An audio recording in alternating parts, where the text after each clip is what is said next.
बिस्मिल्लाहिर्रहमानिर्रहीम। अस्सलाम वालेकुम दोस्तों, वेलकम करते हैं इमरान ऑफिशियल में। सऊदी अरब से एक बहुत अहम अपडेट आ गई। वो तमाम मेरे गैर मुल्की भाई सऊदी अरब में जाना चाहते हैं और उनको पहले पीसीआर टेस्ट लाजमी करवाना पड़ता। तो आज सुबह ही सऊदी वजारत दाखिला और सऊदी वजारत सेहत की तरफ से बहुत बड़ी राय दे दी गई है। अब उनको पीसीआर टेस्ट नहीं करवाना पड़ेगा और किन लोगों को करना पड़ेगा, मुकम्मल डिटेल आपके साथ शेयर करने से पहले अपने प्यारे से दोस्तों से गुजारिश करते हैं, वीडियो अच्छी लगी तो वीडियो को लाइक, चैनल को सब्सक्राइब और ज़्यादा से ज़्यादा शेयर कर दे ताकि वो तमाम मेरे भाई तक ये वीडियो पहुँच जाए जो बहुत ज़्यादा परेशान है पीसीआर टेस्ट की वजह से।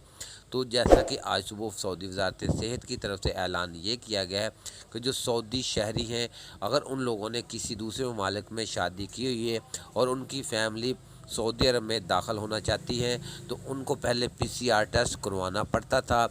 अब उनको पीसीआर की टेस्ट से छूट मिल गई। अब वो डायरेक्ट सऊदी अरब में आ सकती है, उनका पीसीआर टेस्ट नहीं होगा। पीछे रह गए पाकिस्तानी, इंडियन, बांग्लादेशी जो सऊदी अरब में काम वगैरह करते हैं उनके लिए पीसीआर टेस्ट अभी तक लाजमी है, उनको लाजमी कराना पड़ेगा। लेकिन बहुत जल्द ही ये पाबंदी भी ख़त्म करने लगे हैं। सऊदी वजारत सेहत ने ये ऐलान किया है, ये पाबंदी एक ख़त्म कर दी है, ये भी लाजमी हम बहुत जल्द ख़त्म कर देंगे। तो जो मेरे भाई बहुत ज़्यादा परेशान है पीसीआर टेस्ट की वजह से, अभी तो उनको करवाना पड़ेगा लेकिन चंद दिनों में ये पाबंदी उठाने